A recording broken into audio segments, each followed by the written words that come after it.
Hello everyone, welcome to Raj Malhotra IAS. Raj Malhotra IAS में आप सभी का स्वागत है। और आज का जो हमारा टॉपिक होने वाला है वो ये है कि अभी असम और नागालैंड के बॉर्डर जो बॉर्डर है वहां से ऑयल एंड गैस को निकालने के लिए एक एमओयू साइन हुआ है।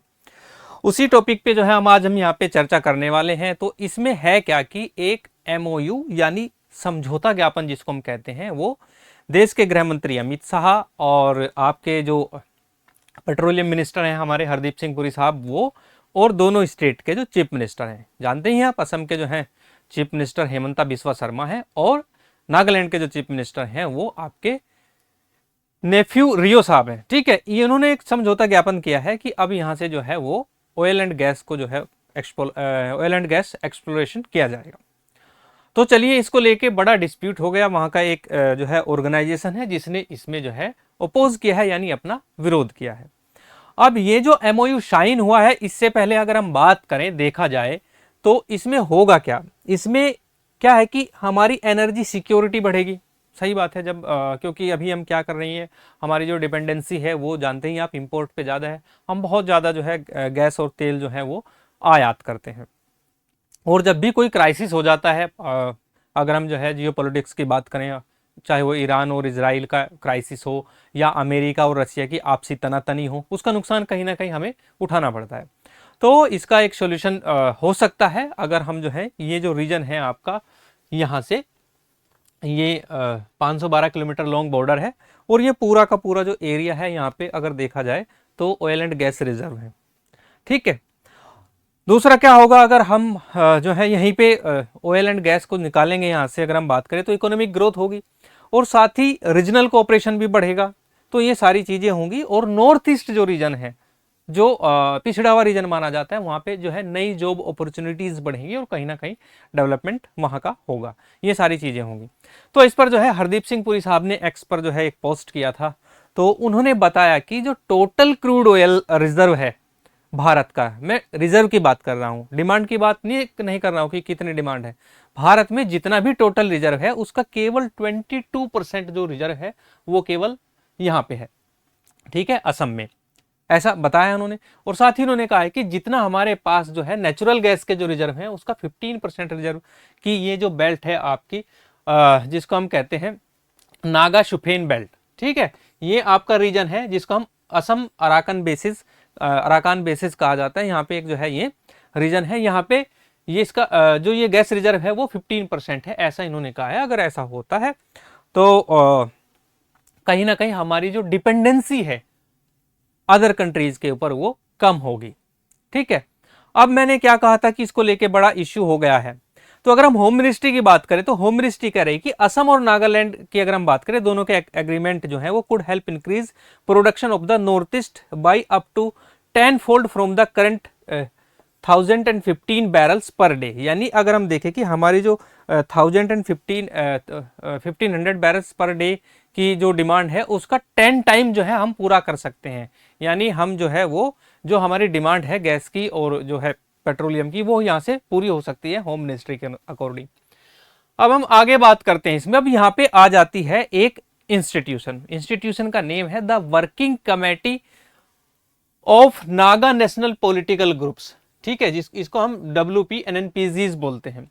ये है क्या एक्चुअली, ये इसने ओपोज किया है। इसने कहा है कि ये बॉर्डर जो है डिस्प्यूटेड है और जब तक बॉर्डर का सेटलमेंट नहीं होता है तो हम यहाँ से जो है जो आपके तेल और गैस हैं उनको हम नहीं निकालने देंगे, इन्होंने ऐसा बोला है। ये था क्या, 90s के डिकेड की कहानी है। 90s के डिकेड में जो है असम का जो बॉर्डर है और नागालैंड का जो एरिया है, यहाँ पे 7 मिलिटेंट ग्रुप्स थे, यानी 7 अलग अलग उग्रवादी संगठन थे। उसके बाद जो है 2017 में बाद में जाके एक जो है एग्रीड जो है पोजीशन एग्रीमेंट होता है।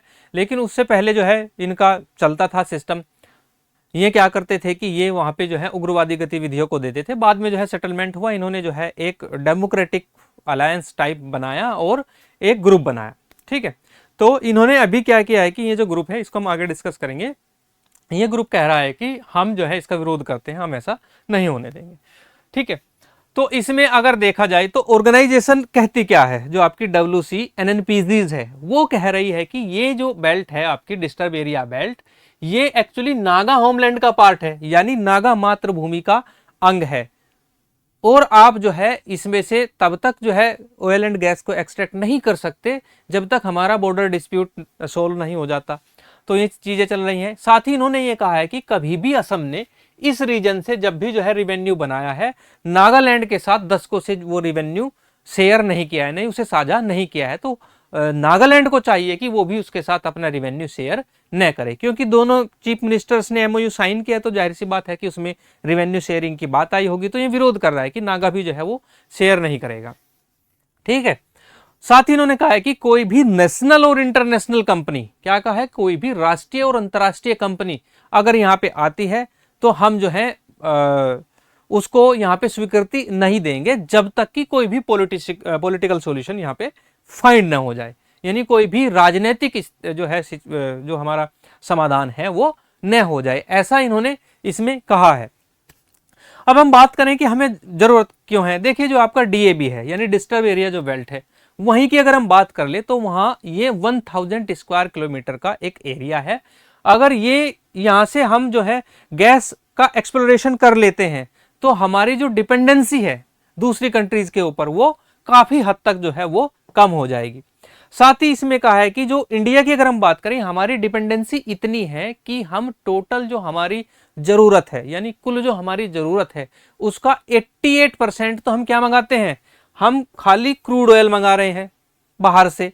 और जो हमारी गैस की आपूर्ति है भारत में, ठीक है, सभी प्रकार की गैस है आती है उसमें, नेचुरल गैस से जितनी भी आगे गैस बनती है, वो टोटल जो गैस है आपकी उसमें से 50% यानी 50% जरूरत का हम बाहर से मंगाते हैं। अगर ये एमओयू साइन होके वहां पे जो है गैस और आपका जो ऑयल है उसका एक्सप्लोरेशन होता है तो जाहिर सी बात है कि ये डिपेंडेंसी कहीं ना कहीं कम होगी।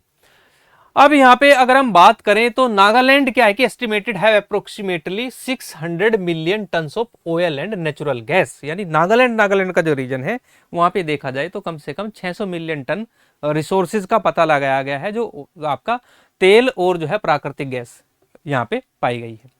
अब कहानी क्या है कि ये जो रिसोर्स की अगर हम बात करें, दोनों असम और नागालैंड का जो बॉर्डर है ये 90s के डिकेड से स्टार्ट हुआ था। जैसे कि मैंने बताया था कि 90s के डिकेड में यहाँ पे बहुत सारा इंसर्जेंसीज एंड ऑपरेशंस चलाए जाते थे। आपने सुना होगा, देखा होगा, जो उस दौर के व्यक्ति हैं तो वहाँ पे मिलिटेंट ग्रुप्स होते थे अलग अलग इनके, ठीक है, इनके पीछे सीआरपीएफ या बीएसएफ को लगा दिया जाता था। ये जो है सिलसिला बहुत लंबे समय तक चलता रहा।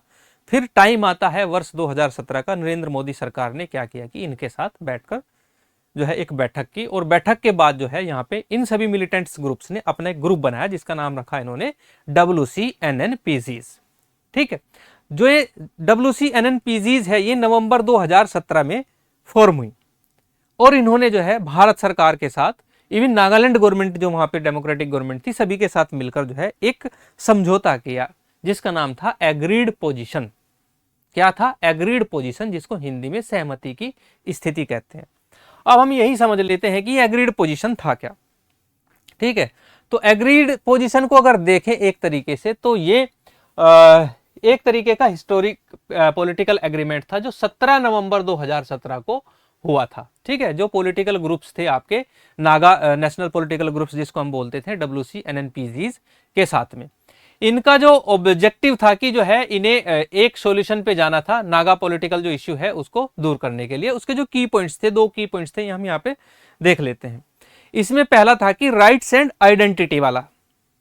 क्या था? राइट्स एंड आइडेंटिटी वाला। ठीक है, अधिकार और आइडेंटिटी यानी पहचान। The government of India recognise Nagas distinct history, political rights and right to self determination. तो इनका मतलब था कि जो नागाज हैं उन्हें अपनी जो है राजनीतिक अधिकार और साथ ही अपने जो डिस्टिंक्ट हिस्ट्री रही है इनकी, उसमें अपनी उनके लिए सेल्फ डिटर्मिनेशन का राइट है, यानी उन्हें जो है खुद मुख्तारी का राइट्स है, यानी अपने अधिकार जो है वो अपने अधिकारों के लिए अपने निर्णय स्वयं ले सकती है। तो पहला राइट ये था। ठीक है, वो नागा पीपल ही ले सकते हैं, नागा के जो वहां पे राइट्स है। अभी तो ये बात ये उठा रहे हैं कि पहला ही जो हमारा क्लोज था वो यही था कि जो भी यहाँ पे चीजें होंगी, जो भी डेवलपमेंट होगा तो उसमें नागा लोगों से पूछकर किया जाएगा। दूसरा था control over land and resource. साथ ही इसमें ये कहा गया था कि जो यहाँ पे लैंड और रिसोर्सेज हैं उनके ऊपर नागाज जो हैं वहां पे पीपल, उनका ही कंट्रोल होगा। नागाज की अपनी एक पारंपरिक संसद है, पारंपरिक पार्लियामेंट है जिसका नाम है टाटर होहो। तो टाटर होहो ही उसके ऊपर जो है कानून बना सकती है। समझ में आई बातें?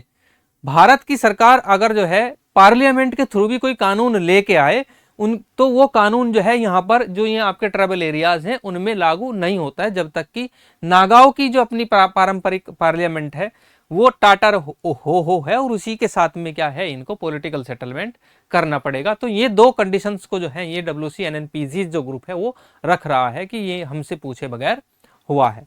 अब भारत सरकार का इसमें पक्ष ये है कि चूंकि इस पे जो नेफ्यूरियो हैं वो चीफ मिनिस्टर ऑफ नागालैंड हैं और वहीं जो है जनता के प्रतिनिधि हैं, उन्होंने इस पे सिग्नेचर किया, MOU साइन हुआ है, तो जाहिर सी बात है कि हमने डायरेक्ट या इनडायरेक्टली नागा पीपल से पूछ लिया है। तो ये भारत सरकार का अपना तर्क है। साथियों, आपका इसके पीछे क्या तर्क है? क्या अगर हमें ऑयल एंड गैस के रिसोर्सेज ज्यादा जरूरी हैं, या जो हमारे ट्राइबल कम्युनिटीज हैं, जो हमारे जनजातीय समूह हैं, जो आदिवासी समूह हैं, उनके अधिकार सुरक्षित रखने को प्राथमिकता देनी चाहिए, या हमें जो आपका पूरा एंटायर इंडिया बाकी बच जाता है उसकी अगर हम बात करें उसके लिए तेल और गैस की आपूर्ति करना ज्यादा आवश्यक है? आप अपनी राय कमेंट बॉक्स में हमें जरूर बताएं और ऐसे ही वीडियोस को देखने के लिए हमारे चैनल को लाइक करें, शेयर करें और सब्सक्राइब करें।